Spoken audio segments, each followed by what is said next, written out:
Pessoal, então, enquanto o pessoal vai entrando aí, eu estou aqui compartilhando com vocês essa ideia desse projeto, que é tentar compartilhar um pouco, né, de conhecimento em todos que é tipos de áreas do nosso, que demandam no professor, né, essas competências que o professor precisa, o educador, porque não, na escola não é feito só de professores, mas sim com toda a questão de educadores, que tem a questão da psicólogo, tem a questão da coordenação, da questão da direção, e todos eles, né, incorporam a estrutura da escola para receber o aluno, né, e incluir, que hoje o tema tem a questão da inclusão, e tudo isso faz parte da parceria, que a gente vai conversar um pouco hoje da questão também dos pais, né, de fazer parte dessa questão, para a gente fazer um ensino de qualidade, né, a ideia aqui é a gente tentar trazer um ensino de qualidade,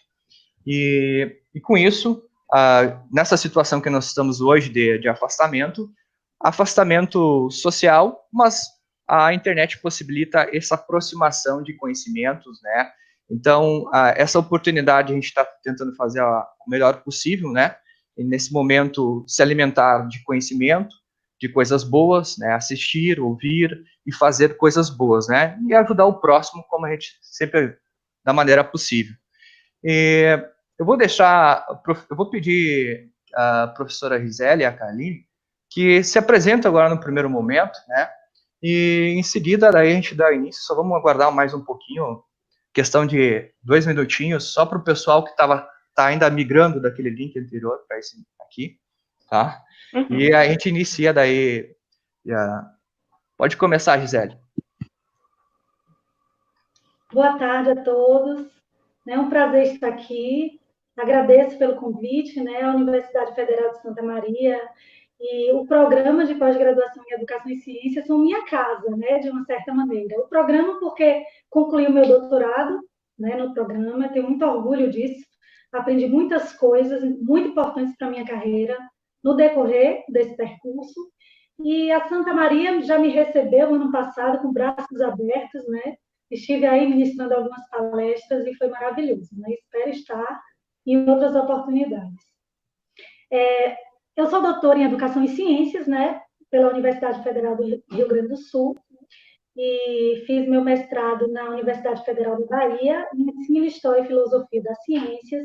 Minha formação a nível de graduação, eu sou pedagoga, né? Desde o início eu já venho estudando sobre a área de ensino de ciências e a área da educação especial e inclusão, né? Fiz algumas especializações em educação especial, educação em novas tecnologias, ensino de ciências, então é todo um percurso, né? E recentemente, né, finalizando uma na área de autismo, né, que tem sido meu objeto de interesse há alguns anos, né, depois que eu tive a descoberta que eu tenho 2 filhos autistas, né? De 3 filhos, eu tenho 2 filhos autistas, e a partir de então eu comecei a estudar, né? A compartilhar conhecimentos com colegas como a Kaline, doutora Kaline, né? Que é da área da psicologia, sobre isso, e nós cadastramos projetos de pesquisa, e começamos a desenvolver estudos, né? Publicamos alguns capítulos de livro, né? Artigos, então, estamos nessa jornada, né, que é trabalhar com autismo e inclusão, principalmente inclusão escolar. Olá, boa tarde.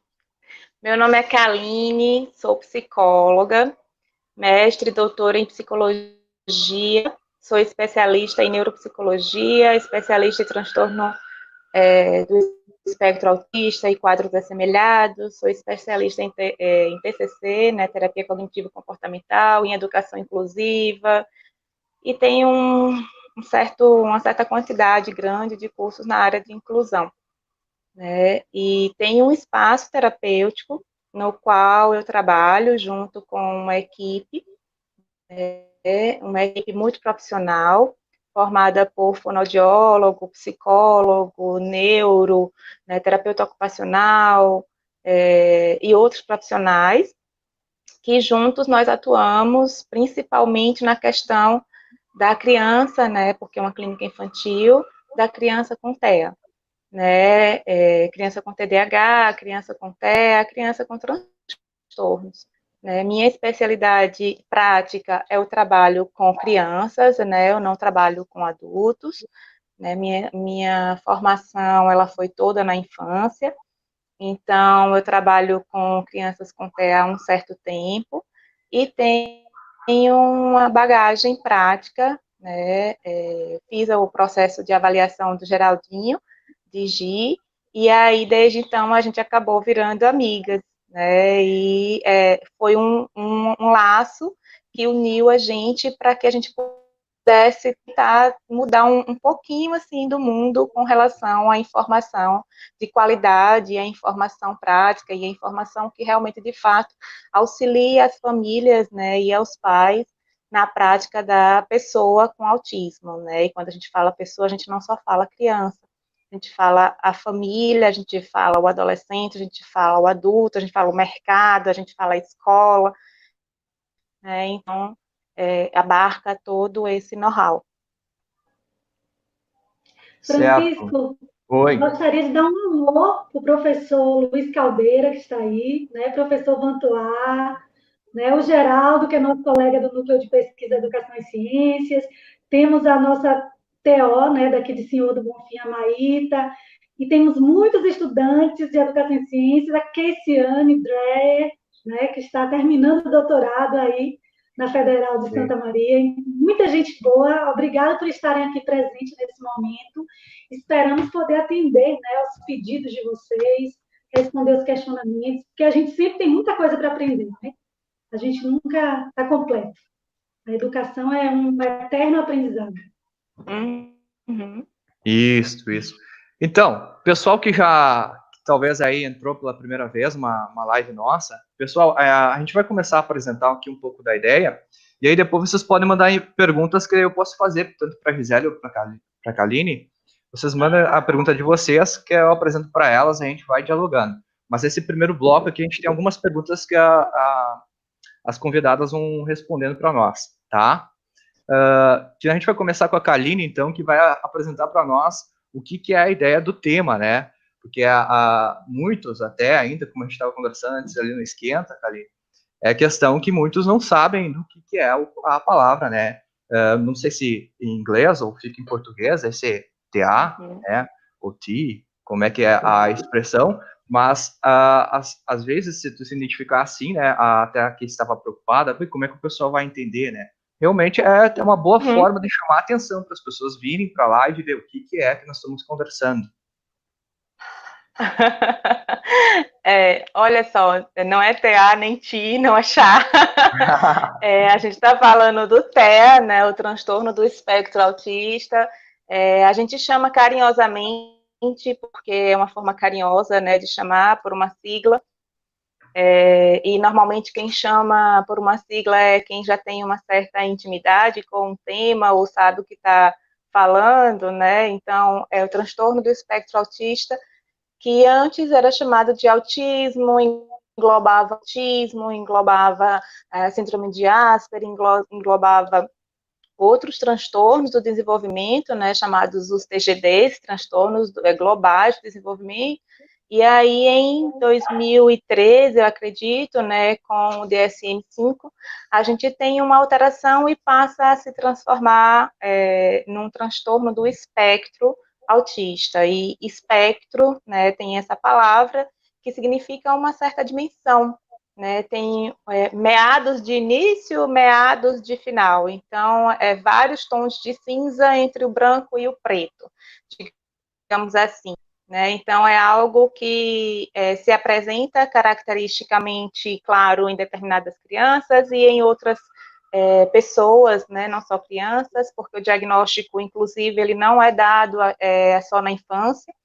Muitos adultos têm recebido diagnóstico, em especial recentemente, né? Isso se deve ao fato do subdiagnóstico ou por ser uma pessoa, um autista multifuncional, né? Ou de alto funcionamento, como era chamado TEAF, né? E aí acaba que, porque a pessoa conseguiu viver muito bem, ela não conseguia enxergar, né, o transtorno em sua vida. e apenas na vida adulta é que ela conseguiu fazer, né, essa alusão, porque acaba convivendo com outras pessoas, com maridos ou esposas, ou amigos, ou mãe, ou pai, né? Então a gente está tratando aí de um transtorno, não é uma doença, tá? Não tem contágio, não pega, tá? Não passa de uma pessoa para outra, é um transtorno que acomete o desenvolvimento da pessoa.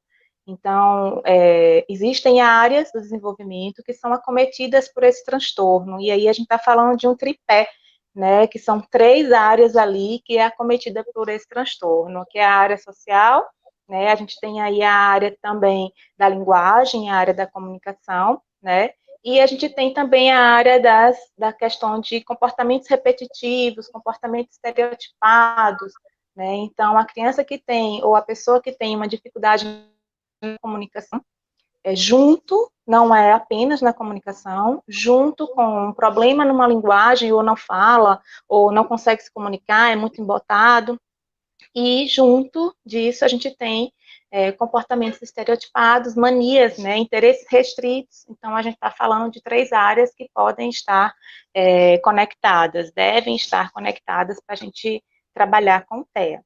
O transtorno do espectro autístico, ele tem uma certa divisão dentro do DSM, por assim dizer, né? Então ele pode ser dividido em leve, moderado, grave, né? O que é um leve? Eu acho que meu filho não fala, ele não emite comportamentos adequados, ele só quer brincar de carrinho. Mas ele tem um transtorno leve. Então, nem sempre a criança, porque é pequena, né, porque é um bebê, porque tem 2 anos, porque tem 3 anos, porque tem 1 ano e 8 meses, porque tem 2 anos e meio, ela vai, de fato, já ter um transtorno leve. Pode ser que ela já tenha um transtorno moderado. Não é a idade quem define o transtorno. O que define o transtorno são as consequências dos sinais. Então, se ele apresenta sinais muito alterados, que impede de se comunicar com o meio, que faz com que ele se isole, ele se feche, então a gente está falando aí de transtorno do espectro autista em diferentes níveis.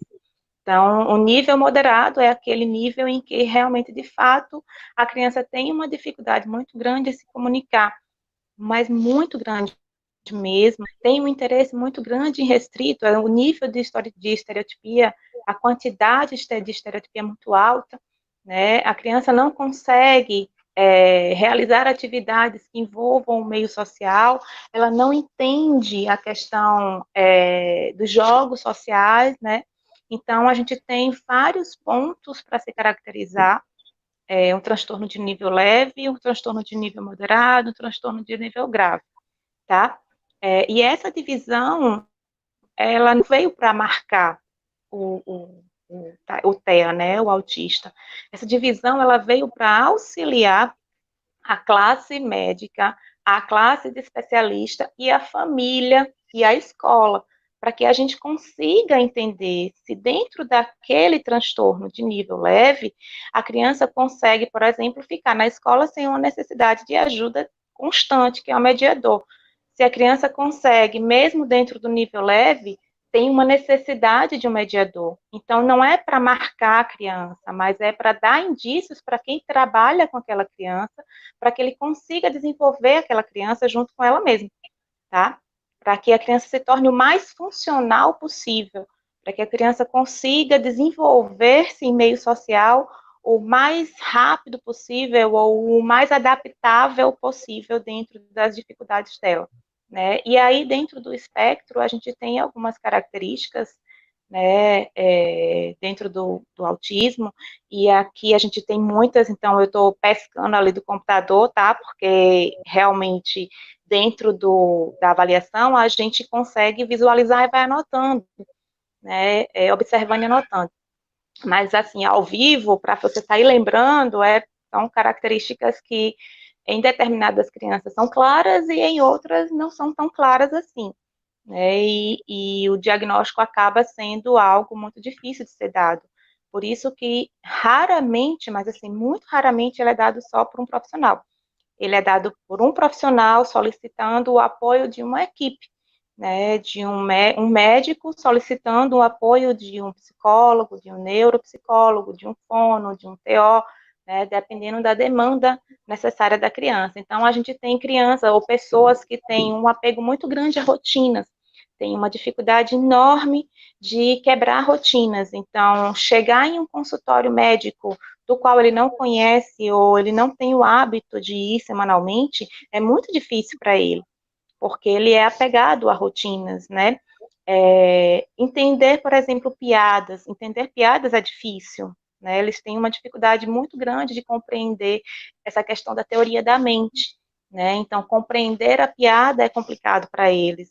Medo de perigo, ai, meu filho sobe no sofá, parece Homem-Aranha, sobe na grade da casa, sobe. Então, eles não têm essa noção de perigo, né? Tem uma dificuldade em entender a noção de que, poxa, está muito alto e se eu tropeçar aqui, ou se eu pisar errado, eu vou cair. Então, tem uma dificuldade de ter essa compreensão, né?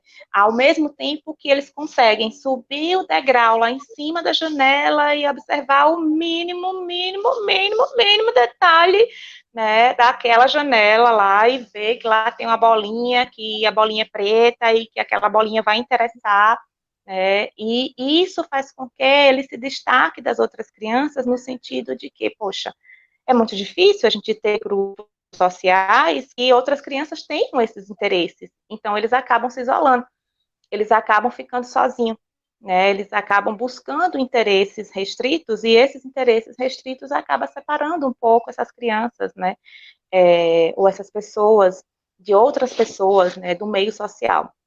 Tem uma dificuldade em se comunicar. Normalmente, quando a gente trabalha com intervenção precoce, com diagnóstico precoce, a gente tem situações em especial de crianças que o grande destaque está na linguagem. Então, a criança com 2 anos e meio, quase 3 ou 2 anos, aí não fala nada. Quando ele quer alguma coisa, o que ele faz? Ele pega na minha mão e ele vai, me leva até determinado lugar. Então, ele faz o pai do objeto, ele faz a mãe do objeto. E ele não fala nada. Então, o que me chamou a atenção foi que ele botou na escola, ele entrou na escola, os coleguinhas falam alguma coisa, os coleguinhas pedem, os coleguinhas apontam, então ele não tem comunicação. Porque a gente confunde o que é comunicação e o que é fala. Falar nem sempre está atrelado à necessidade de se comunicar. Às vezes o apontar ou o olhar já é uma comunicação. E a criança com TEA tem uma dificuldade no contato visual. Então, essa dificuldade no contato visual leva a uma dificuldade também na comunicação, tá? Então, esses são alguns dos pontos. Ainda tem outros, né, que a gente tem aí o comportamento de movimentos estereotipados, são crianças que giram a rodinha do carro, num carrinho, ou pilha, ou sequencia, né, o comportamento de pular, fazer flapping, que a gente chama, né, que é o comportamento de bater as mãos, né, parecendo que vai voar, parece um passarinho mesmo, né, então faz um flapping quando está muito eufórico, quer muito uma determinada coisa, fica na ponta do pé, faz o flap, né, a gente tem um comportamento arredio, ou seja, não gosta do toque, algumas crianças não conseguem sentir o toque, né, tem uma dificuldade muito grande em sentir o toque, e aí isso acaba dificultando, né, determinados contatos sociais, tá? Mas aí agora eu acredito que dentro dessas condições todas a gente passa para outros impactos, tá? A próxima pergunta, porque senão eu fiquei falando até amanhã. Não, eu acho que a Gisele, professora, tu quer contribuir com alguma característica? Porque a Kaline já estava passando a lista aqui já. Eu acabei de efetuar uma ligação para ela. Amiga, fizemos porque eu falo muito, amiga, desculpa. Um assunto puxa o outro, amiga. Um assunto puxa o outro e... Uma questão que eu acho fundamental da gente destacar, Francisco, é a heterogeneidade das pessoas autistas. Eu gosto de falar autista porque é um apelido carinhoso, né? A ideia da palavra autista surgiu no início do século passado e prevalece até hoje. Por mais que a gente tenha inserido todas as pessoas que apresentam esse tipo de característica, né, de problemas de comportamento, de linguagem e socialização no espectro, né, dentro do espectro autista, mas a gente, por familiaridade, nós chamamos autista, né? As pessoas autistas, um autista é muito diferente do outro. E isso traz muitos transtornos, né? Porque a maior parte da sociedade só reconhece como autista aquelas pessoas que têm o autismo moderado ou severo e que têm determinadas características que são mais clássicas, né, e visíveis à primeira vista, como, por exemplo, o movimento estereotipado pendular, né, o movimento das mãos do flap. Então, essas pessoas sempre estão atribuindo o autismo àquela criança que não fala, àquela criança que não olha no olho do outro de forma alguma, aquela criança que só fica sozinha, né? Kaline e eu fizemos, inclusive, um mini curso, né? Mitos e verdades sobre autismo. E eu estou até trabalhando aí no livro do professor Vantuar, né? Um capítulo que a gente fala um pouquinho sobre essas questões. Boa parte do que a maioria das pessoas acreditam sobre o autismo são mitos, né? Nem todo autista faz esses movimentos estereotipados motores, né? Com as mãos, com o corpo. Existem movimentos estereotipados que são na fala, né? De ficar repetindo a mesma coisa, as ecolalias. E nós temos mais de 70% dos autistas com retardo mental. A maioria dos autistas vem com comorbidade associada, que geralmente é TDAH, né, que é o transtorno de déficit de atenção e hiperatividade, mas podem ser outras comorbidades, né, associadas. Mas um é muito diferente do outro, né? Então, é muito comum as pessoas conviverem com pessoas adultos, jovens e crianças que são autistas, que têm um autismo mais leve e caracterizam aquelas pessoas como pessoas estranhas, né? Como pessoas muito fechadas, como pessoas que falam engraçado, né? Então, são pessoas que crescem sofrendo bullying porque não sabem que são autistas, não conseguem garantir seus direitos, né? E passam por diversos transtornos. Então, hoje, né, a partir de uma maior difusão, uma maior facilidade no diagnóstico, né, uma maior difusão da questão do autismo, e esse é um trabalho que a gente vem fazendo, né, a Kaline, eu e outras pessoas, está ajudando muito para que as pessoas autistas comecem a ser reconhecidas dentro de suas peculiaridades, né? Então, agora, nesse momento, podemos ter várias pessoas autistas aí assistindo que passam por isso, né? Que não são diagnosticados, mas que sofrem diversos problemas sociais, né? O autista, a maioria dos autistas, eles querem socializar, mas eles têm medo de socializar ou não conseguem, justamente por conta dessas características específicas, né? Algumas têm sido estudadas há muito tempo e outras a partir do final do século passado. Como a Kaline mencionou, por exemplo, a dificuldade de processamento sensorial é um dos grandes problemas que acomete as pessoas autistas. Boa parte dos autistas tem hipersensibilidade em vários sentidos, né? Geralmente auditiva, né? Então elas têm dificuldade em ficar em lugares muito barulhentos, né? A boa parte dos autistas tem problemas alimentares por conta de hipersensibilidade tátil, né? Porque o paladar, né? O paladar é um sentido, né? Muito presente, né? E tem dificuldade em se alimentar com alimentos que têm texturas diferentes, né? Às vezes tem um temperinho diferente na comida e o autista cospe. Né? Muitos autistas vomitam frequentemente a comida, né? E isso causa estranhamento para as outras pessoas que não conhecem uma pessoa autista, que não entendem o que é o mundo, né? Então, a gente gosta de dizer que ser autista, o autismo é um modo de ser e de viver, um modo diferente de ser e de viver, né? Em determinado momento, aquela pessoa teve um desenvolvimento neurológico diferenciado, então o cérebro dela processa as informações de forma diversa, e a gente tem vários estudos científicos que comprovam isso. Por exemplo, a dificuldade de fixar o olhar nos olhos que os autistas têm, justamente é por conta de uma determinada área do cérebro, que nas pessoas neurotípicas, que não são autistas, essa área se aciona para se atrair pelo olhar do outro, pelo chamado do outro, e já nesse mesmo lugar no autista tem um sentido de repelir, né? Então, quando você me convida, de uma certa maneira, com um olhar, com um abraço, eu que sou neurotípica, eu tenho uma tendência de me aproximar de você, o autista não. Né? Isso o repele, pelo contrário, por uma questão de funcionamento cerebral. Então, para a gente poder incluir as pessoas autistas na sociedade, a gente tem que entender esse mundo do ser autista. Autismo, como o Kaline deixou bem claro, não é uma doença. É um modo de ser e de viver adequado à constituição neuronal desses indivíduos. Né? Então, a gente precisa entender como é que funciona esse indivíduo para a gente saber lidar com ele. Né? Para saber ser amigo do autista, para saber ser namorado ou namorada do autista. Eu digo isso que eu tenho 2 filhos autistas, de 3, um é neurotípico, e um filho autista, o pequeno é muito diferente do meu filho autista, de 19 anos. Os 2 são muito funcionais, né? Mas tem o filho de 19 anos a gente caracterizaria como uma pessoa com síndrome de Asperger, né? Aquela pessoa que não tem dificuldade de linguagem, né? Mas gosta muito de interagir, mas tem muita dificuldade de interação social. Então, cada autista tem suas peculiaridades. Né? Olha só, professoras.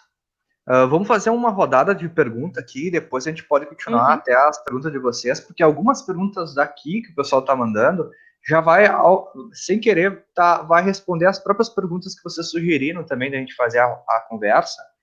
Eu vou começar aqui pela minha colega Julie, 417.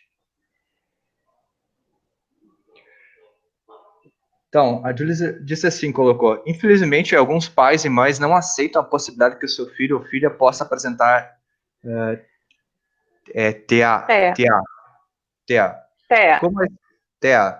Como a escola pode contribuir nesse processo?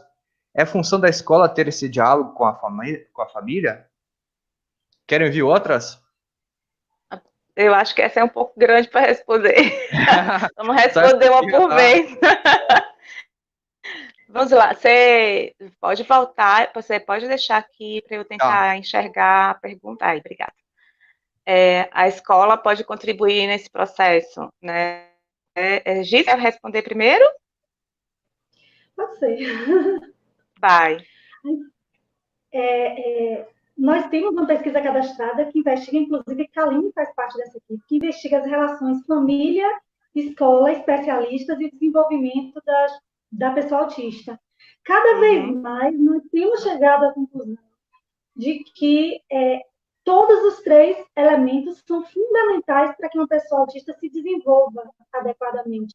Principalmente a família, né? Porque a família faz a maior interlocução entre os especialistas e a escola.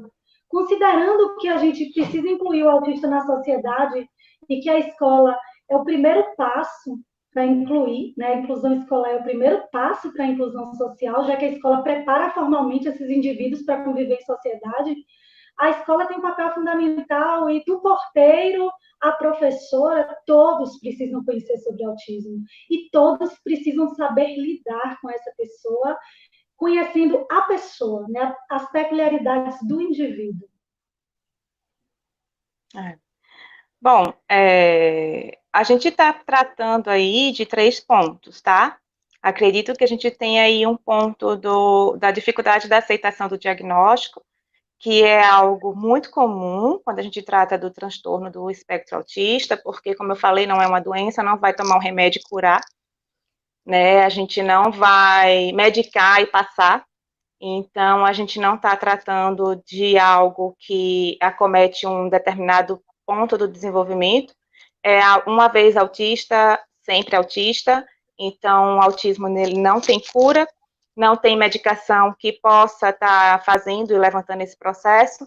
Então, durante todo o momento em que a família ela passa pela possibilidade, e aqui eu não falei nem o diagnóstico, eu estou falando a possibilidade ela passa sobre a possibilidade de um possível diagnóstico, ela já entra num processo que a gente chama de processo de luto, né? E esse processo de luto, ele tem algumas fases.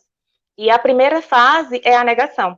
É o fato de dizer, não, meu filho não é, né? Afinal de contas, poxa, eu passei 9 meses com ele não tem nenhum problema físico, não é nada que eu possa ver, eu posso tocar, ele me vê, eu vejo, ele tem 5 dedos, ele tem 10 dedos nos pés, ele tem 2 pés, ele, né, ele não tem sinais como, por exemplo, o Down tem, né, ele não tem sinais físicos que possam ser visualizados, então isso acaba interferindo um pouquinho na questão da dificuldade de passar pelos momentos do processo de luto. E aí, depois do processo de negação, a gente tem o processo, né, da dor, que é um processo que demora muito para passar, né, então é algo que as famílias, algumas, mesmo com o filho adolescente, ainda não superaram, ainda sofrem, né, ainda não, mas eu já aceitei, é algo a se discutir, tá? E depois disso a gente passa aí, né, além do processo da possibilidade da família não aceitar o diagnóstico, a gente passa aí sobre o papel da escola. O papel da escola, ele não é apenas o papel de escolarização. A gente não está falando apenas do papel de transmissão de conteúdo. A gente está falando de um papel de educar ser humano.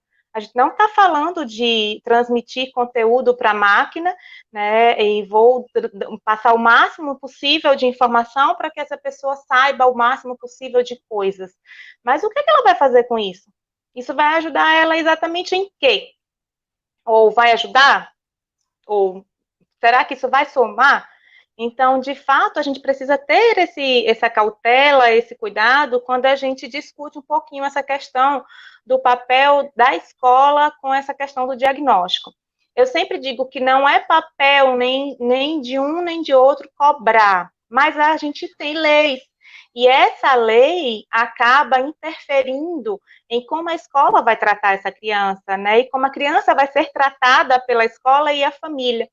Então, se a família ela não reivindica seus direitos, a escola não vai, provavelmente, a escola não vai atrás dos direitos da família. Até porque, na grande maioria das vezes, gente, as próprias escolas também desconhecem esses direitos. Então, é importante que a gente saiba que é papel de ambos, é papel tanto da família quanto da escola.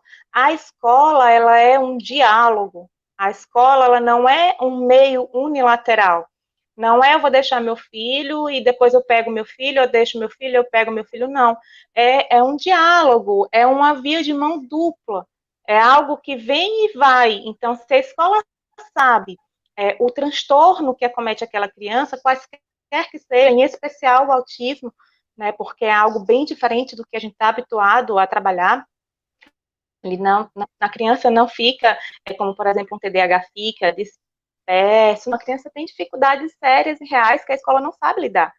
Então, quando a gente deixa isso claro para a escola tem condições de desenvolver ferramentas possíveis para que possa, de fato, ajudar aquela criança e ajudar aquela família. E quando a família se coloca nessa posição de ser ajudada e ajudar também, então isso facilita o desenvolvimento dessa criança, né? O processo de aprendizado dessa criança. Porque a criança, quando está na escola, ela não vai para apenas um processo de escolarização. Ela vai para um processo de socialização também. Em sua grande maioria das vezes, é a socialização o maior fator que faz com que a criança com TEA continue indo à escola, tá? Então, é algo trocado, é um diálogo, tá? É uma via de mão dupla. A próxima, Francisco. Boa. Olha só, tem duas pessoas que perguntaram sobre planejamento de aula. Eu vou colocar aqui a do Ronaldo, mas a Keisiane também fez a pergunta, então, assimilando as duas, unindo as duas, é a questão de o desafio de planejar aulas, né? Até o pessoal que está acompanhando aí a live, até vou colocar aqui para vocês, se vocês observarem na descrição do vídeo, tem ali o link dos artigos das pesquisadoras, professoras, para vocês depois ler, se aprofundar um pouco, né? E tem todos os outros artigos ali, é uma coleção, mas que é bom para quem precisa e quer se aprofundar na ideia. E não sei se vocês estão vendo aí como planejar, elaborar e executar aulas de ciência para os alunos autistas. Não digo só aula de ciências, vou pegar essa do Ronaldo, né? Porque todo professor fica pensando nisso, né? Porque até nesse trabalho de vocês, esse artigo diz lá, não existe um manual pronto, todo mundo parece que fica esperando para todas as questões vir um manual para resolver o problema. Gi? Sim, mas inicialmente precisa conhecer sobre autismo, né? Todos na escola precisam conhecer sobre autismo, porque a gente vai desenvolvendo as estratégias para trabalhar com a criança de acordo com a necessidade da criança. Então, se a determinada autista tem um problema de processamento sensorial relativo auditivo, então, se ele for inserido numa sala caótica, muito barulhenta, com crianças, né, muito ativas, ele não vai conseguir ser incluso naquela sala.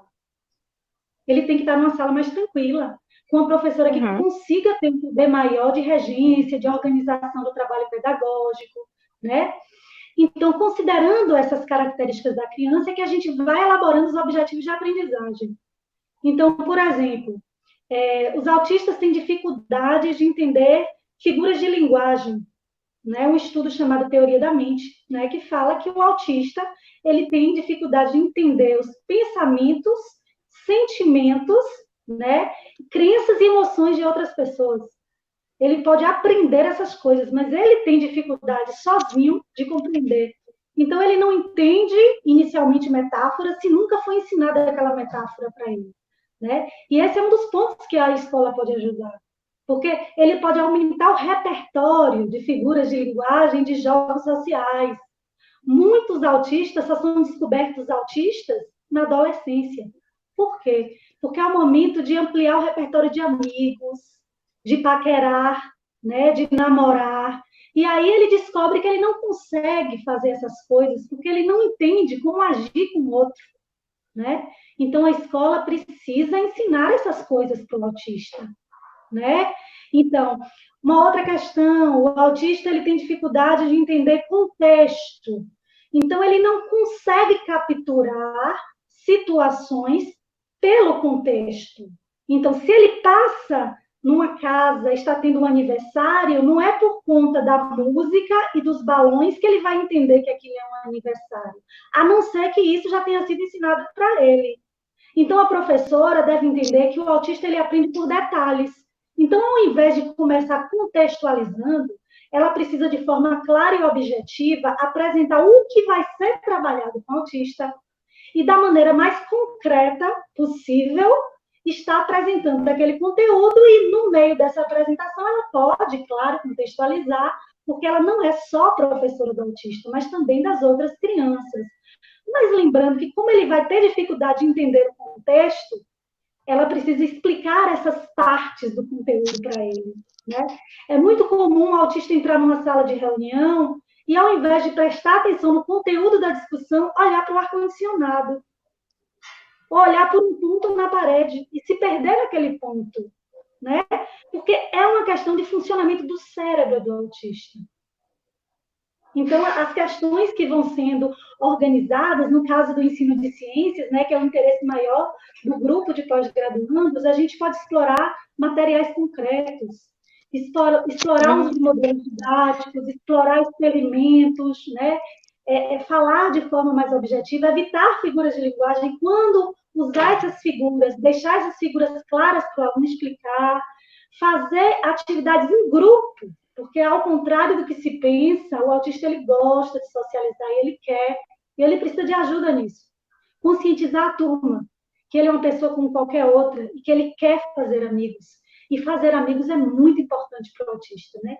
Eu digo isso por experiência própria, porque eu descobri que meu filho adolescente era autista na adolescência, não foi na infância, né? Justamente por conta desses problemas que foram surgindo na adolescência.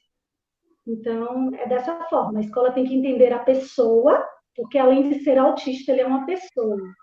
Entender a personalidade, as características autísticas que esse indivíduo apresenta. A internet está travando, gente. Vocês estão me ouvindo? Está travando o seu vídeo. Tá travando o teu áudio e o vídeo, Kaline. Da professora Gisele tá bom. Pode ser internet, né? Ou se reconectar. A gente tem aqui mais perguntas, hein? O pessoal tá bem participativo aqui. Acho que a Kaline ela vai se reconectar. Eu vou começar a ler a pergunta, professora, daí depois eu repasso para a Kaline. A Kelly mandou uma pergunta para nós aqui, então, o que diz aqui? Desculpe minha ignorância. Tenho uma sobrinha com diagnóstico autista e hiperatividade, mas sem um tratamento definido. Ela vai na PAI e vai fazer 12 anos. Ela mora com a avó dela, é criada pela avó e reluta em considerar suas condições. Está aprendendo a ler agora. Qual o momento da inserção na escola regular? A criança tem 8 anos? 12 anos? 12 anos. 12 anos. 12 Kelly, anos. essa criança deveria ter sido inserida na escola regular desde pequenininha. Quanto mais cedo, melhor. Meu filho Geraldo foi inserido com 1 ano e 4 meses na escola. Por que inserir na escola o mais rápido possível? A escola faz mágica? Não faz. A criança precisa dos tratamentos junto a especialistas, psicólogo, terapeuta ocupacional, né, fonoaudiólogo. Talvez algumas crianças também precisem de outras especialidades para estar, né, agindo e ajudando no estabelecimento de conexões, né, na criação dessas conexões cerebrais que essa criança precisa, mas a família também tem que fazer as atividades em casa. Né? Por que a escola é tão importante? Porque é tão importante inserir. Só pela socialização? Não, mas também. Né? A escola ajuda a desenvolver habilidades sociocognitivas, né, que a criança autista normalmente tem dificuldade. Também ajuda a aumentar o repertório de palavras, de figuras de linguagem, de jogos sociais, né? Facilitar a interação com outros indivíduos, né? Propicia a ideia de fazer amigos, se acostumar com ambientes diferentes do que o ambiente de sua casa, né? Se acostumar com pessoas diferentes, né? Criar rotinas diferenciadas, porque aquela criança tem que aprender a lidar com flexibilização também. Por mais que o autista ele precisa ter rotinas, mas ele também precisa ter flexibilização, né? E a escola pode estar ajudando nisso. A escola ajuda a criança a ter mais independência, a ter mais autonomia. Então, a escola é um ponto fundamental na vida de uma criança autista. Como tua criança, tua sobrinha, né? Ou prima, não sei, já tem 12 anos, ela já passou de um período maravilhoso de plasticidade cerebral, como a Kaline fala, máximo aí, que até os 3 anos, até os 5 anos, né? Estudos mostram que o que uma criança de até 3 anos aprende em 1 hora, uma criança com mais de 11 demora 1 ano para aprender. Então, ela passou dessa fase. Significa que ela não pode se desenvolver? Não, ela pode se desenvolver, mas ela não vai se desenvolver de forma tão rápida e nem tão eficaz como se ela tivesse sido inserida na escola e iniciado as terapias bem nova, né? Uhum. Só complementando, minha internet caiu, gente, desculpa. Com relação ao processo da questão anterior e junto com essa, né, a gente trabalha com plano de aula, plano de avaliação, plano de acompanhamento totalmente individualizado. Não tem como você fazer um plano, qualquer que seja, para uma criança, para uma pessoa com autismo, se não for individualizado, que é o que a gente chama de PEI. Então, isso é um ponto de suma importância. Então, quando você for fazer um plano, quando você for fazer qualquer intervenção, quando você for fazer qualquer coisa que seja relacionada à pessoa com autismo, você tem que ver primeiro o que é que eu quero que essa pessoa atinja. Então, eu quero que ela atinja o que exatamente na minha aula de ciências? Eu quero que ela aprenda o quê? Eu quero que ela aprenda sobre plantas, sim. Mas o que é preciso como base para que ela aprenda sobre plantas? É preciso que ela conheça a planta. Será que aquela criança conhece planta? Então, eu tenho que pensar individualmente. Eu não posso colocar a minha criança com TEA ou qualquer outra criança, estou falando de todas elas, ou com transtorno ou não, dentro de um patamar geral. Então, eu tenho que pensar individualmente. É cansativo? É. É puxado? É. Por isso que a gente trabalha com a possibilidade de uma mediação escolar, né? Por isso que a gente trabalha com a possibilidade de um acompanhamento individualizado, para que essa pessoa que vai ficar com essa criança tenha condições de acompanhar o que a professora, né, não consegue fazer, que é o acompanhamento de um a um. Né? Ela não vai ser uma segunda professora, ela vai ser uma mediadora entre o que está sendo ensinado e o que a criança está aprendendo. Tá? E com relação à pessoa, ao adolescente, porque 12 anos já está saindo da fase da infância, já está passando para a fase da adolescência, então a gente tem aí um processo maturacional hormonal totalmente diferenciado que vai se receber, né? E se for menina, a gente tem ainda aí a questão da menstruação, dos hormônios alterados, o mau humor, porque a menina com TEA, ela tem algumas características diferentes do menino com TEA. Então, a gente tem aí algumas características que precisam ser discutidas e levantadas, e que a criança ou adolescente com 12 anos, que não tem esse contato social, fica muito tempo em casa, ele não tem essa condição de fazer isso. Então, é importante que ela rapidamente seja inserida na escola, né? E que a escola ela se torne um espaço de comunicação e de autonomia. Então, essa pessoa vai para a escola não para fazer o processo de escolarização, mas ela vai para procurar um processo de autonomia, um processo de comunicação, um processo de socialização, tá? Então, é um processo muito maior do que uma outra criança que está na escola desde 2 anos, por exemplo, tá?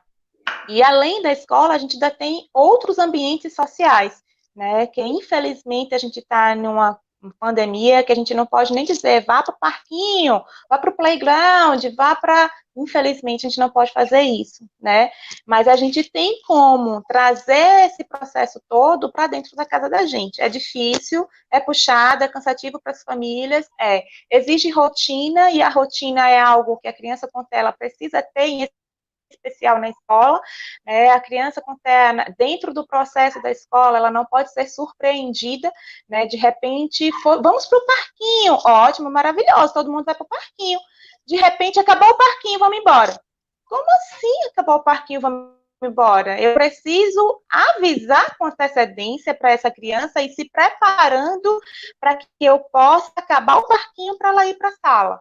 Né, passar de uma atividade para outra atividade. Então, tem que ter um processo de rotina visual. O aprendizado visual, como a Gi já colocou, né, o aprendizado com apoio concreto, em especial o apoio visual, é a melhor forma de ensinar a criança com TEA. Né? Por quê? Porque elas têm uma memória visual muito mais aguçada do que a nossa. Né? Então, a gente precisa saber usar o que eles têm de habilidades positivas, boas e maravilhosas, porque eles têm, né? Para que a gente possa sanar as dificuldades. Porque senão, se a gente concentrar só nas dificuldades, a gente não vai ver as belezas. Né? As belezas que eu falo são as habilidades positivas que eles têm. E aí a gente acaba, mas ele não consegue. Sim, mas ele consegue o quê? O que ele consegue? Ele consegue alguma coisa. Mas eu não sei, porque eu foquei tanto no que ele não consegue que eu esqueço de ver o que ele consegue.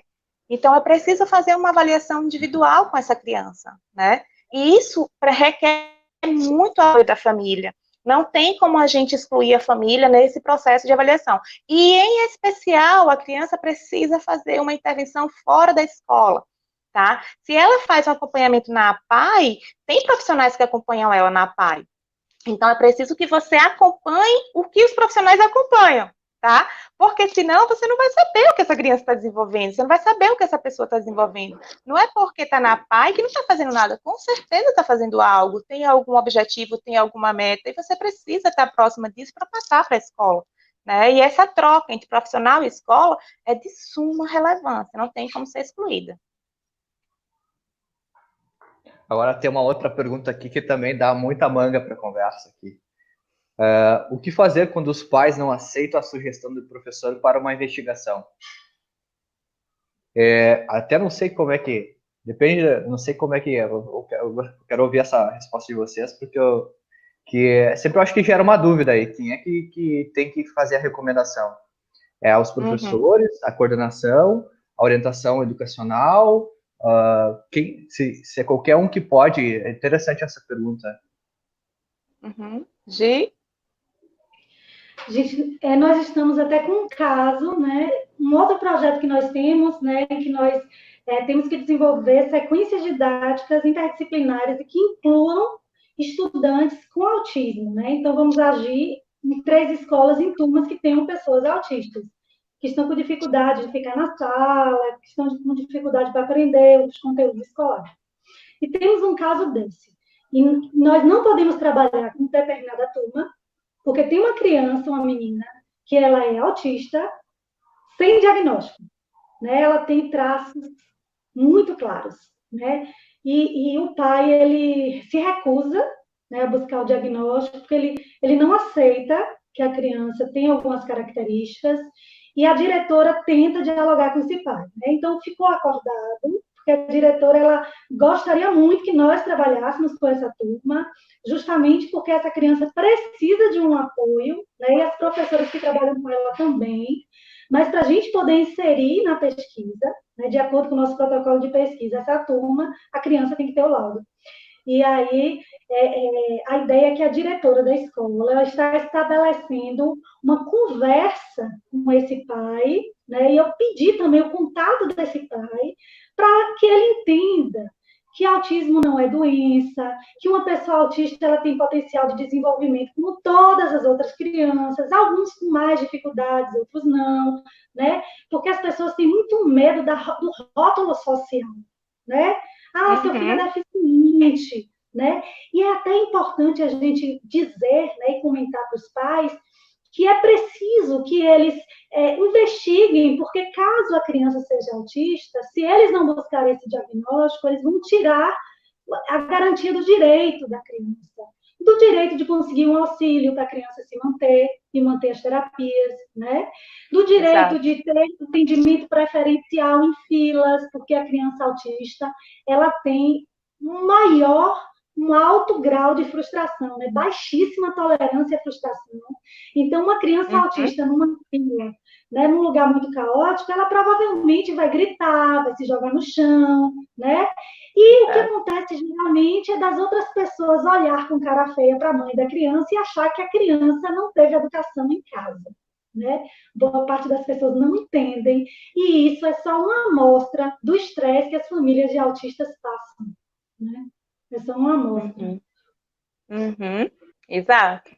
E aí a gente está trabalhando com a possibilidade da família ela não enxergar que o diagnóstico é uma possibilidade de vir a ser alguma coisa, né? O diagnóstico é uma saída no fim do túnel, porque é uma possibilidade da criança receber o tratamento adequado, é uma possibilidade da escola poder ajudar a criança, mas e se mesmo assim a família não quiser? Bom, a gente sabe que a escola ela não pode, né, por lei, deixar de dar o atendimento, né, a adaptação necessária a essa criança mesmo sem diagnóstico. Ela tem que dar essa adaptação necessária mesmo sem diagnóstico, né? A gente tem aí um decreto que saiu, acho que em 2017, uma coisa assim, não me recordo bem a data, sou péssima com datas, né, mas recente, não tem muito tempo, mas que fala que, mesmo sem o diagnóstico, a criança precisa ser adaptada. Mas essa adaptação, ela é geral. Ela só vai ser uma adaptação individual, né, só vai ser uma adaptação para aquela criança quando a criança receber o diagnóstico, né, quando a criança conseguir receber um diagnóstico que a ajude, não que a rotule, né, o objetivo do diagnóstico não é rotular, o objetivo do diagnóstico não é botar uma placa aqui na testa e dizer sou autista, né? O objetivo do diagnóstico é fazer com que as outras pessoas percebam que se eu, por exemplo, furar a fila, é porque eu não consigo ficar. É porque eu tenho uma condição diferente que eu não consigo ficar, não é porque eu sou mal educado, né? Se eu não consigo fazer prova sentado, é porque eu não consigo sentar. Então, eu tenho uma dificuldade de fazer sentado. Eu preciso, de vez em quando, parar e emitir uma estereotipia.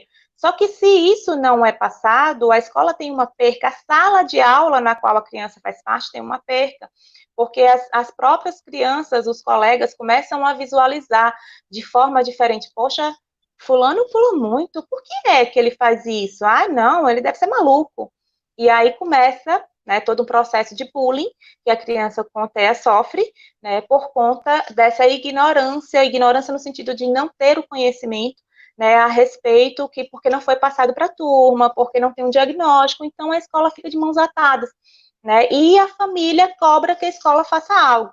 Como que você pode cobrar se você não tem condições, né, psicológicas de atentar a esse ponto? Então, é importante que a escola perceba que há limites e a família perceba que há limites. E quando chegarem determinados limites, infelizmente, o meio é o jurídico, não tem outro meio.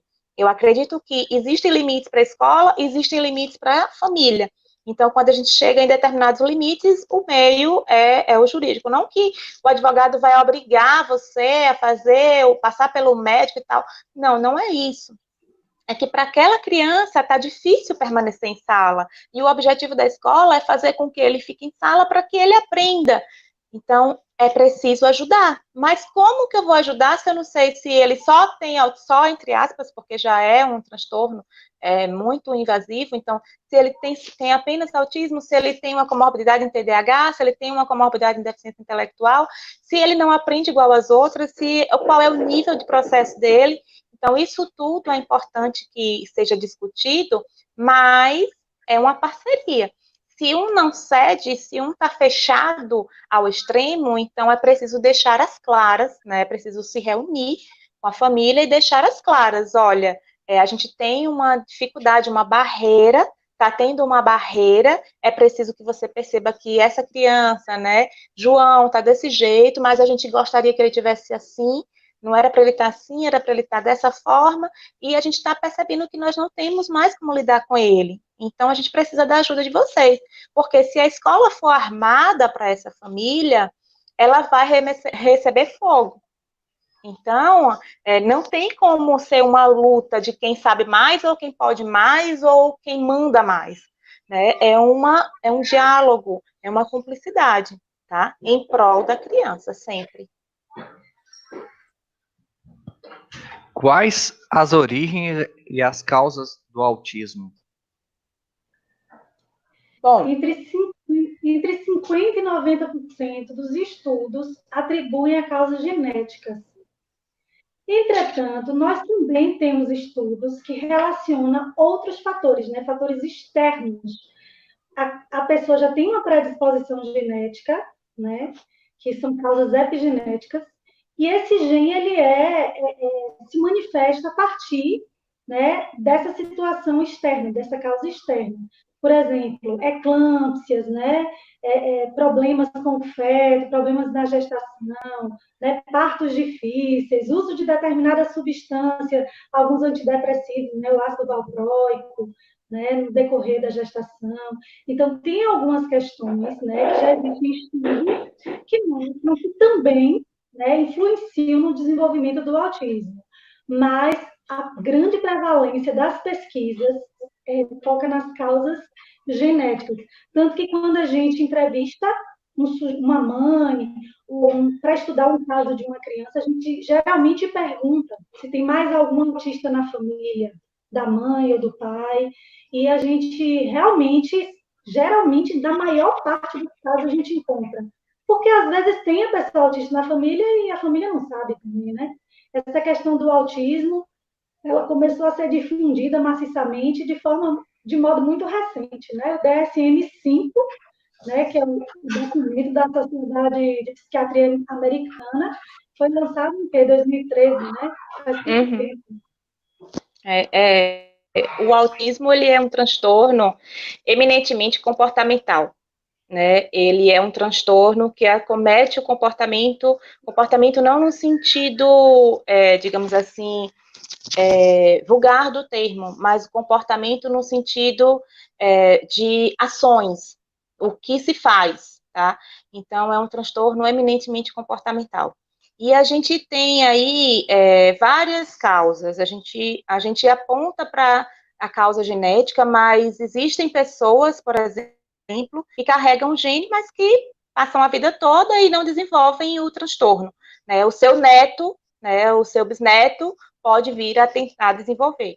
Então, a gente tem aí um transtorno que é muito comportamental, é tanto que o diagnóstico, ele é clínico. Não existe um teste, de sangue, um exame físico, não existe um teste psicológico que dê a garantia de que a gente vai receber um diagnóstico do TEA. A gente junta vários testes e vários manuais e vários protocolos para a gente conseguir chegar a determinados comportamentos que caracterizam o transtorno e, a partir daí, a gente fechar a possibilidade do diagnóstico, tá? Existe a possibilidade da gente fechar um diagnóstico e depois de 2, 3 anos não ser mais autista? Não, uma vez autista, sempre autista. O que pode acontecer é um diagnóstico ter sido dado erroneamente, tá? Mas, se ele é autista, a gente não tem nenhuma possibilidade, até mesmo por conta da carga genética, dele deixar de ser autista, tá? Então, é importante que a gente deixe claro que essas causas externas, elas podem ser muitas, né, desde uma alimentação até, né, a forma como a família vive, a forma da dificuldade social da família, a dinâmica familiar de se fechar bastante, né, eu não gosto de ver pessoas, eu não consigo visualizar meu filho lá brincando na rua, porque é sujo, porque enfim, existem vários motivos, não é só um motivo que leva ao transtorno do espectro, não é uma única causa, a gente não só tem uma causa, são várias causas, né, que juntas a gente tem aí a possibilidade do diagnóstico, que por isso que o diagnóstico ele é feito por uma equipe, porque realmente é muito difícil de ser feito, não é fácil, não é só, bati o olho e vi que é autista, gente, isso não existe. Até porque o transtorno do espectro autista é um transtorno do neurodesenvolvimento. A gente tem outros também. A gente tem o TDAH, a gente tem o TOD, a gente tem o DI, a gente tem outros transtornos. Tem transtorno de ansiedade que tem características muito similares ao TEA. Então, é preciso ter muito cuidado quando a gente faz o diagnóstico, tá? Primeiro, o diagnóstico é feito por médico, mas quando a gente é solicitado a fazer um processo de avaliação, a gente levanta sinais. E esses sinais vai dar a possibilidade do médico fazer o diagnóstico. Mas é importante que a gente tenha cuidado nos sinais que a gente está levantando, tá?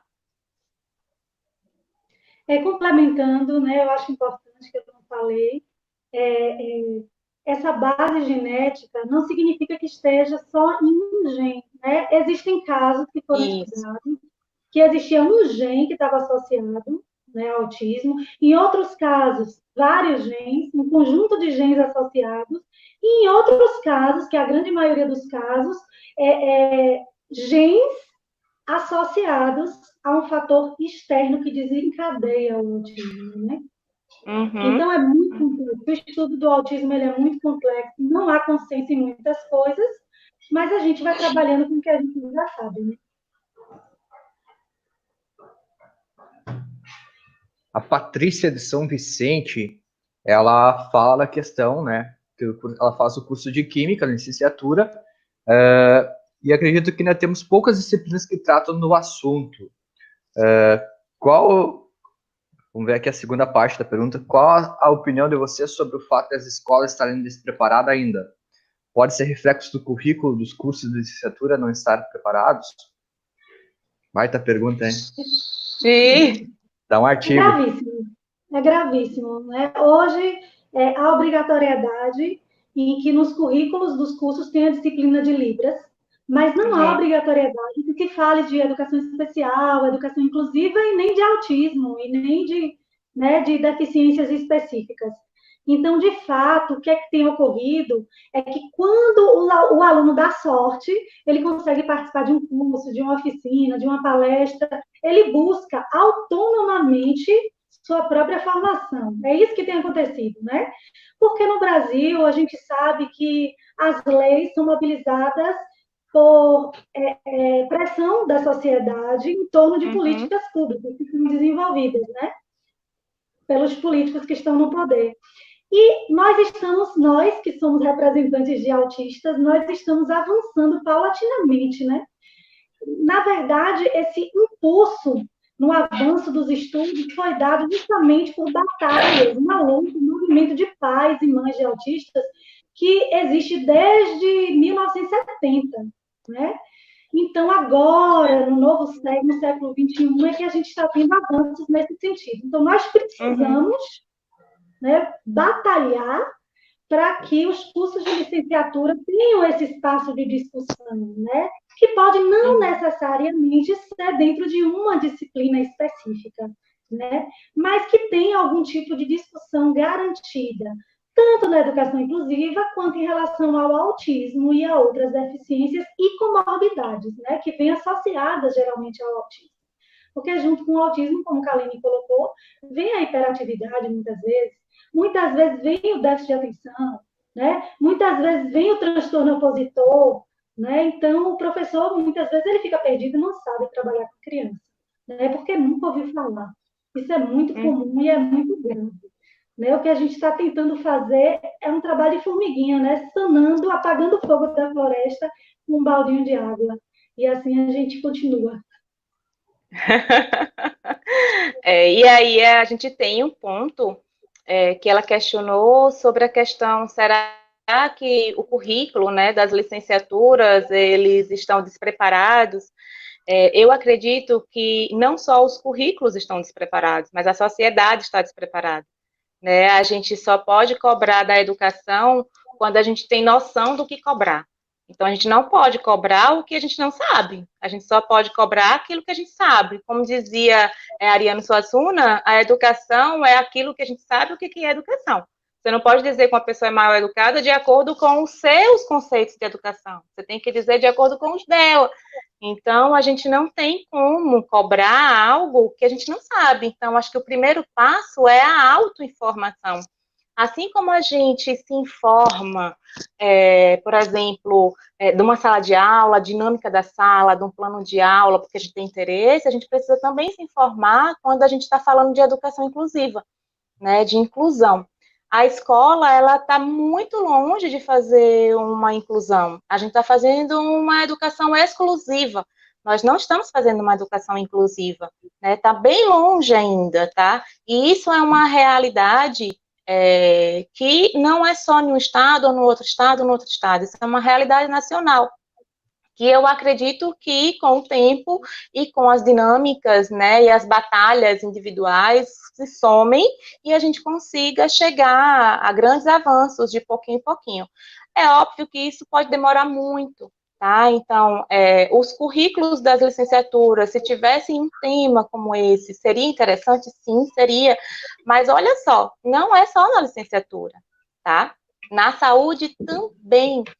Então, a gente tem, por exemplo, eu sou psicóloga, e na universidade em qual eu fiz psicologia, a gente não teve um tema na grade falando sobre autismo, né? Eu conheci o autismo porque eu fui pesquisar, eu entrei em grupos, eu estudei, então foi uma autoaprendizagem, né? Então, foi algo que me interessou, não algo que a escola ofereceu para mim, né? Não algo que a universidade ofereceu para mim.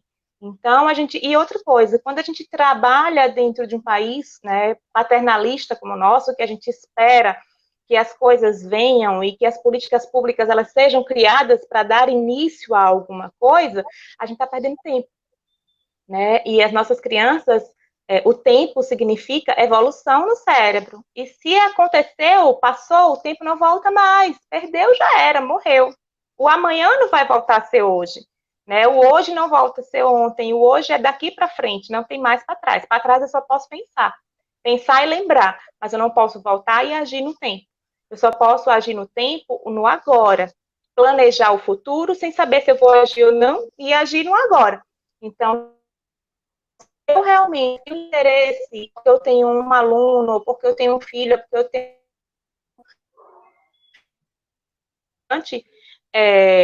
se eu tenho interesse, eu acho interessante que a gente dê prosseguimento, né? Não aguarda muito. E se você fez parte de um curso, de um grupo de pesquisa... Está falhando de novo a internet da Kaline. Caiu a Kaline. tá? Se você fez o curso, deu certo, você deu continuidade, bota na prática. Não fica lá guardado, não. Não deixa lá guardado, bota na prática, tá? Perfeito. Então, realmente a questão que acho que foi na live anterior até que o professor Rodrigo Mendes falou sobre metodologias ativas, que a universidade, a formação inicial, ela não vai dar conta de tudo, né? Mas também não podemos negar que temos que conversar também, né, sobre esses assuntos, assim como a professora Gisele falou, ou a Kaline, não sei quem falou agora, mas falou que a gente como professor, educador, pesquisa sobre o plano de aula, também tem que se aprofundar nessas questões também. Não pode anular, né? Ou seja, como é a situação numa sala de aula com 40 alunos, o fato também tem uma parte no artigo de vocês que fala isso, e aí como fica o foco do professor? Ele vai deixar de focar no aluno que é autista e só prestar, eu vou dar conta dos outros 39, que popularmente, né, você sabe que eu acho que é um ditado popular, dizer, que são normais, ditos normais, e o autista acaba sendo daí fica excluído, né? Isso pode vir a acontecer, né? Eu não estou dizendo da minha escola, estou falando que na realidade brasileira, vamos pensar. E quando tu falaste ali, a Kaline, às vezes até na mesma cidade não tem um padrão de qualidade de ensino, né? Nessa questão de abraçar a causa. Sim. Os autistas, eles existem, estão em todos os lugares, né? A demanda existe. Interessante que a Aline mencionar que boa parte das palestras que nós fazemos, boa parte das pessoas que participam são profissionais da saúde. São enfermeiros, fisioterapeutas, né?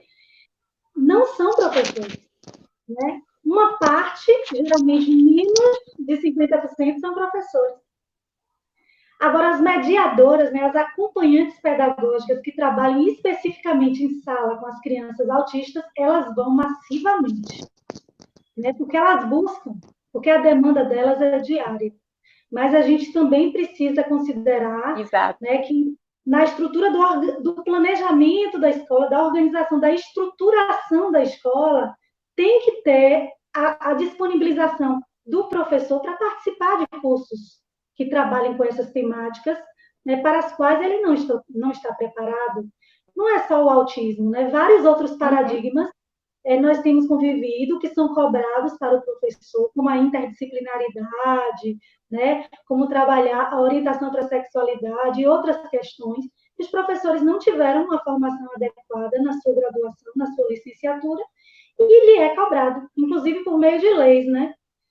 Então, a gente precisa permitir, né, possibilitar que esses professores tenham uma formação continuada. Porque a universidade, muitas vezes, ela oferece os cursos, mas os professores muitas vezes não são liberados para participar, né? Então, choca com o seu horário de aula, não tem ninguém para substituir, não há uma troca de horário e eles não conseguem participar. A gente tem negociado com diretoras de escola para que a gente consiga alguns espaços para ministrar cursos para professores. Mas somos poucos para uma demanda tão grande, né? Então, o espaço para trabalhar com autista, a gente está ali, está aberto, né? Precisamos de pessoas interessadas. Nós, inclusive, temos hoje já vários estudantes de iniciação científica que já estão trabalhando com a temática autismo, né? Em vários aspectos. E isso é maravilhoso, né? Os licenciados estão se interessando cada vez mais, né? Para entender essa complexidade. O que me preocupa dentro desse mundo, dentro da prática da saúde, são os oportunistas, né? Então, isso me preocupa bastante, porque acaba que, como a gente trabalha de modo sério, a gente vê muito que muita gente tem usado o autismo como mercado. Não façam isso, gente. Não usem a criança para ganhar alguma coisa em troca. Né? Não usem a família já sofre muito, a família já sofre demais. e aí a criança já precisa passar por um processo muito doloroso, e aí você passar essa criança para fazer testes, porque eu estou aprendendo determinada coisa, determinado isso, determinado aquilo, é muito difícil para a criança, é muito difícil para a família também, né?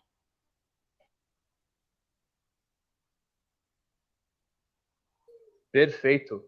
Professora Gisele e Kaline, vamos passar para as considerações finais, então, na nosso encontro. Sim. O pessoal tem o contato, o canal da professora Gisele ali. A Kaline, depois eu também vou deixar, eu não sei se o teu e-mail ali, o contato, Sim.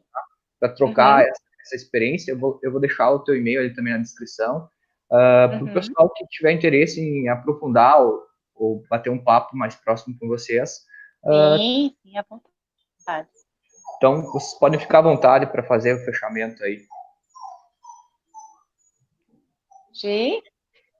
Eu gostaria de agradecer, né, a oportunidade de estar falando um pouquinho sobre autismo. Né? Vocês são multiplicadores desse processo. Então, difundam esse conhecimento que vocês aprenderam aqui, estudem um pouco sobre isso, se aprofundem, porque isso é uma aprendizagem para a vida. Né? Nós acabamos de trabalhar uma disciplina chamada Núcleo Climático, lá na Univasf, né, Universidade Federal do Vale de São Francisco, e é uma disciplina de caráter ensino, pesquisa e extensão. E eu sempre gosto de coletar as avaliações dos alunos, né? Tentar identificar o que eles aprenderam no decorrer do processo e no final do processo. E o que eles mais disseram, que além dos conhecimentos acadêmicos sobre o autismo que eles tiveram ensinamentos para a vida. Assim, vários mencionam isso. Que eles, depois de aprender sobre o autismo, se tornaram pessoas mais sensíveis, mais abertas, né? A compreender melhor a diversidade. Né? Porque nenhuma deficiência é tão complexa, né? Tão misteriosa para muitos como o autismo. Então, eu vos convido para estar conhecendo sobre esse modo de ser e de viver que é tão especial e que é tão apaixonante.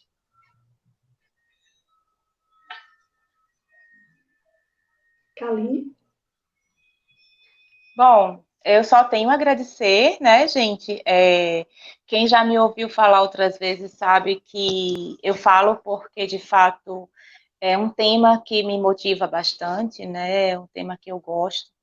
Então, eu não escondo informação, eu gosto que a informação, eu acredito muito que a informação, ela veio para ser dividida para que consiga ser multiplicada. A gente não pode utilizar a informação em benefício próprio a todo momento, a todo instante. Ela, quando começa a se apresentar de uma demanda social, a gente precisa passar essa informação para uma demanda social. Então, muito, né, agradeço ao pessoal da universidade, agradeço a Francisco, que muito pacientemente esteve conosco, né, queria mais tempo, né, gostaria muito de deixar todos à vontade, né, tem o meu e-mail, o Francisco passará meu e-mail, quem tiver dúvidas, né, ou quem tiver interesse em falar sobre o tema, né, como o Gi já falou, a gente tem projetos juntas e a gente tem desenvolvido núcleos de pesquisa, e assim, acredito que esses núcleos, eles vêm crescendo, né, e tem se mantido uma certa representatividade na nossa região. E eu acredito que consciência a gente consegue, consciência das duas maneiras, com ciência e com ciência. A gente consegue chegar a um patamar melhor no mundo, porque consegue enxergar o outro mediante nós mesmos. Então, agradeço enormemente a esse espaço e a paciência de todos. E se ficou alguma coisa que eu não consegui responder ou que alguém tem algo a mais a acrescentar, eu estou à disposição. Eu só tenho gratidão por vocês terem aceitado, porque eu estava até comentando com a Kaline o quanto é uma dificuldade, às vezes, né, a gente se conectar por questão do tempo, do espaço, e até se desafiar aí à frente da câmera para fazer essa conversa, que é diferente de uma sala de aula, de um escritório, e correr o risco das perguntas que vierem e não saber o que responder. Isso tudo é a adrenalina do momento, a gente não tem como ter o controle dessa situação. Mas muito obrigado pela participação de vocês. Eu acredito assim, ó, quando eu comecei a desenvolver as lives, até dizer pro pessoal aí, né, eu digo, se vai ter uma ou vai ter 200 pessoas, eu acredito que sempre a gente vai estar, pelo menos, se uma pessoa, a gente fizer a diferença fazer uma reflexão na concepção da pessoa sobre a ideia, uma pessoa já mudar, a gente vai começar a fazer a mudança, igual formiguinha que a professora Gisele disse, porque é assim, é formiguinha o processo, né? A gente queria transformar essa educação no país do dia para a noite, né? Mas a gente sabe que é processo formiguinha, e então a gente tem que fazer isso, estender a mão para mais um, e quando ver a gente está melhorando isso. Então, isso é uma oportunidade muito boa. Eu não tive a oportunidade de ter visto a tua fala, professora, quando estava aqui em Santa Maria presencial, mas antes de ter feito a live já estava aquela ansiedade, porque todo mundo já falava, é muito boa, a professora tem uma fala muito boa, e agora, conhecendo a Kaline também, vocês, com certeza, vocês estão ajudando muito nessa parceria aí, tá? Muito obrigado, vocês com certeza fizeram a diferença hoje, não só para uma, mas várias pessoas, depois vai ficar disponível aí.